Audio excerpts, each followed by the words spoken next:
Quindi avevamo un giocattolo già lì solo da poter operare e abbiamo voluto romperlo. Perché dobbiamo dire un'altra cosa, che queste riforme, partendo da quella della sanità su cui Nanci non abbiamo neanche discusso, e mi dispiace che Napoli, che non vedo, è andato via, beh allora non lo attacco, mi dispiace che Federsanità sia passata sopra dicendo sì, va bene tutto sul sociale eccetera, quando, ricordiamoci, la riforma di sanità Tondo, giunta all'ultimo momento prima della legislatura e accolta, e poi abrogata subito dopo, aveva avuto delle battaglie degli stessi sindaci di centrodestra, per cui il sottoscritto, e aveva trovato l'appoggio di tutti. Quando andavamo a manifestare su quella legge eravamo tutti uniti. Siamo arrivati con una stessa riforma che pressappoco non è molto distante e siamo riusciti a modificarla.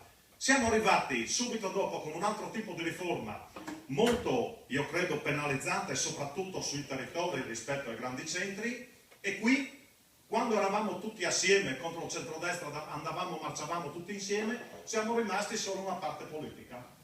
Salvo poi che alcuni sindaci, tipo il sottoscritto, sono diventati quelli che ribelli eccetera eccetera, però quando si tratta di modificare i territori ad uso e consumo dei consiglieri regionali con Sciauli, facciamo i nomi e cognomi una volta, con Sciauli che rimette Reana e Tricesimo per mantenersi Tarcento e che sposta Tarcento su Udine quando nella prima bozza di riforma era con Gemona e con l'Alto Friuli, con Varmo che va fino a Forni a Volpe per quello che riguarda la sanità. Ma dove siamo finiti? Qual è la nostra specialità oggi?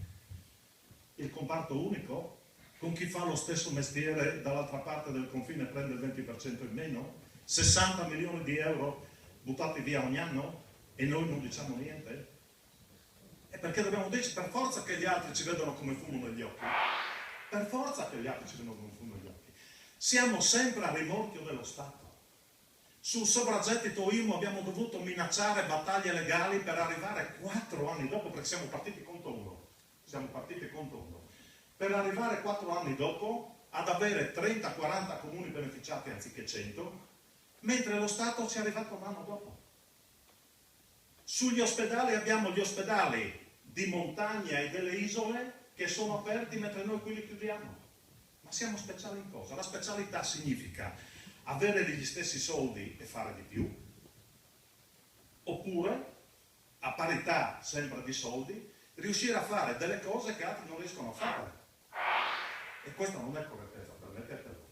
Perché dobbiamo dire che per la prima volta siamo così uno contro l'altro, siamo il comune vicino che dice che bisogna andare a fare 40 km per andare in ospedale e non andare nel comune a 5 km. Assistiamo ogni giorno a consigli comunali in cui i sindaci vengono sfiduciati, in cui si perde il vice sindaco, l'assessore, i consiglieri, maggioranze divise. Ma c'è casino. Ma dove vuoi che andiamo a finire? Questa riforma ne pagheremo le conseguenze nei prossimi 10 anni, 15 anni. È un tutti contro tutti che fa male a tutti. Per prima la regione che non ha ancora capito che mentre sulla sanità vuol fare quello che vuole perché il vertice ce l'ha lei, qui le gambe dobbiamo mettercele noi. Dove andiamo se 100 sindaci non mettono le gambe? Ma dove andiamo? Adesso basta buonismi, basta rinvii, andiamo fino in fondo. E per quello che mi riguarda, dico ancora una volta, ricorrerò alla magistratura ordinaria, andremo a prendere nominalmente, perché quando si ricorre alla magistratura ordinaria si va nominalmente e penalmente da chi ha preso quelle delibere, perché quando si alza il livello dello scontro si va fino in fondo, e vedremo chi ha ragione, perché non è possibile che si faccia una legge e il giorno dopo una giunta di nominati dica che quella legge non vale e venga bypassata attraverso i commissari. Non è possibile. Quindi io invito veramente tutti i colleghi, perché qui dobbiamo avere la schiena dritta, perché altrimenti ci battono fino in fondo. La legge di riforma sui trasferimenti ordinari, un aborto peggiore non potevamo fare. Mentre Renzi parla a livello nazionale di toglierci il patto di stabilità, no, noi l'abbiamo normato un mese fa.